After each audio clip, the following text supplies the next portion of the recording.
Okay.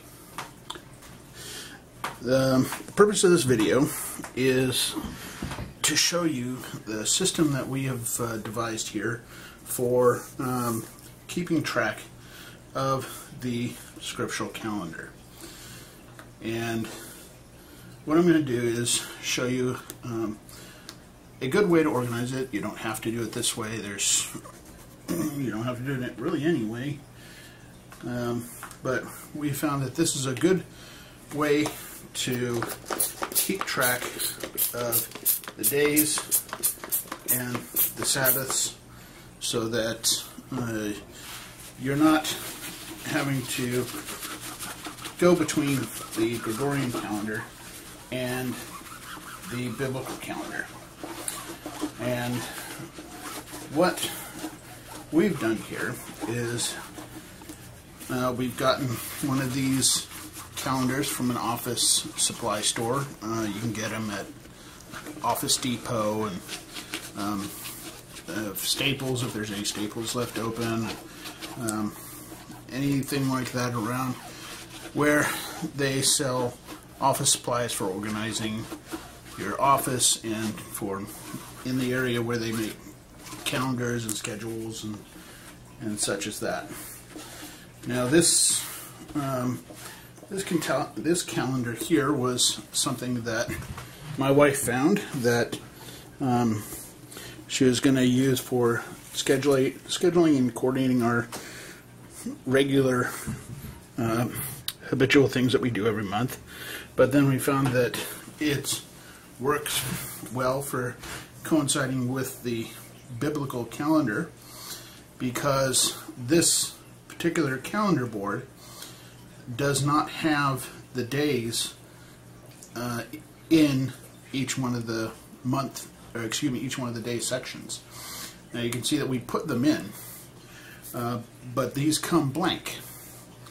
And so we got this, and it comes with a nice dry erase marker, and it's magnetic, so you can get magnets and the magnets stick to it, and that comes in handy here in just a little bit, and I'll show you why. Now, in setting this up, the first thing that we did was we got some vinyl numbers, and these were at the office supply store as well. And we went ahead and started at 1 here, which would be on the new moon day. And I listed up here Sabbath with some vinyl letters, and new moon, that would be the new moon day. And then you have each one of the Sabbaths at the end of the week of each week. And then I just started that as 1 and went all the way through the calendar, putting in the numbers of each day in sequential order. And then I just added in a couple up here, just so that we have a couple of carryover days there. The new moon would start at sundown either on this day or sundown on this day. So, and then once we have that day of the new moon, we just rewrite the calendar and put it right up here.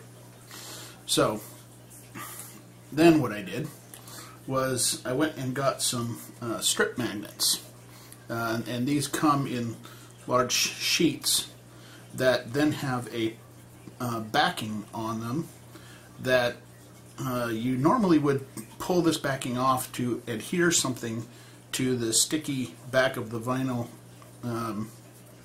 magnet, that so that you can put pictures or something like that on, and then stick it onto your refrigerator, onto your bulletin board.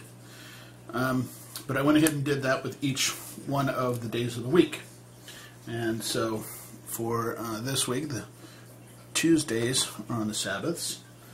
So then there's Wednesday and Thursday, and where did Friday go?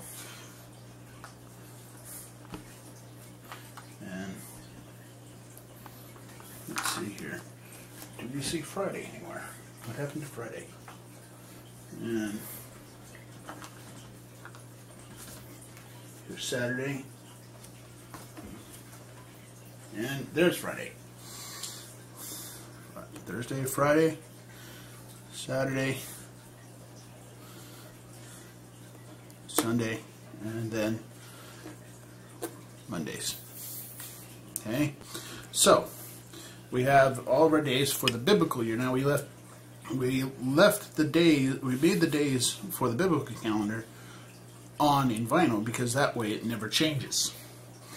But the days of the Gregorian month do. So, and interesting, this particular calendar has this, where it says this month. Well, this month is the 5th month. Neaten that up a little bit. And then, then we would just fill in the days. And so, 7/29, 7/30, and now, I did not make this video for the intent of trying to dispute or to have any kind of a debate over the whether or not you agree with the biblical calendar or not. That's really no matter in this video. This video is solely for informational purposes on a good way to organize yourself going along with the biblical calendar. So we just go ahead and we fill in all these days like this.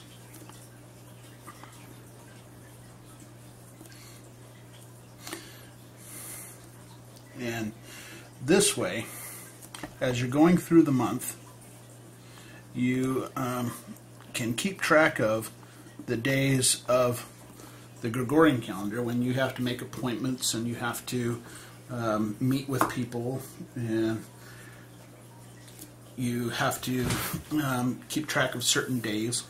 Well, you can do that very easily using this method, and we found it really works well. And so, and it's also a good conversation starter. So you have people over at your house, they're going to look at your calendar and say, you kind of have a odd calendar there. What's going on with that? And so it gives you an opportunity to talk to them about it. And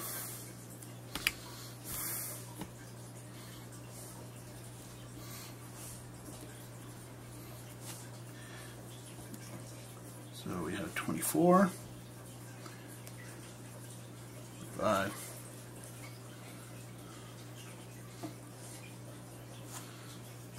and then I'm going to come over here and I'm going to get these last two in over here.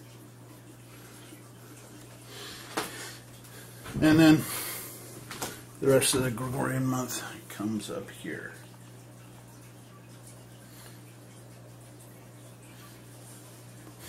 Okay, so now there you have it, and what you've got is you've got your biblical month, and then overlaid is the Gregorian month set in there so that you can keep track of your appointments and anything that you're doing. It's inexpensive. I think the most expensive thing is the little vinyl numbers. I think we had to buy like 2 or 3 packs of that to get all of these numbers in there, but they're permanent. And of course you had to get a pack of letters to be able to put these in. But having these magnetic days of the week here, of course the next month the new moon comes in, and then we just come along with some Windex or some other kind of cleaner and clean off all the dry erase markers, and the vinyl letters stay, and then we move the days to wherever we need it to be. And then you can make things better because this is magnetic. You can bring in little magnetic little doodads to keep track and help bring attention to your days and appointments. So we found that doing it this way works really well. It helps you to stay organized, and you don't lose track of the days between your biblical calendar and having to be in the world but not of the world, and having to stay track of the Gregorian calendar. So when you have that, you're able to really stay a lot more organized, and things don't get confused that way. So if you have another way of doing it, that's fine. I don't think anybody has to do it this way, but I've found that this just really works well for us. So I hope it does for you as well. So y'all have a good day.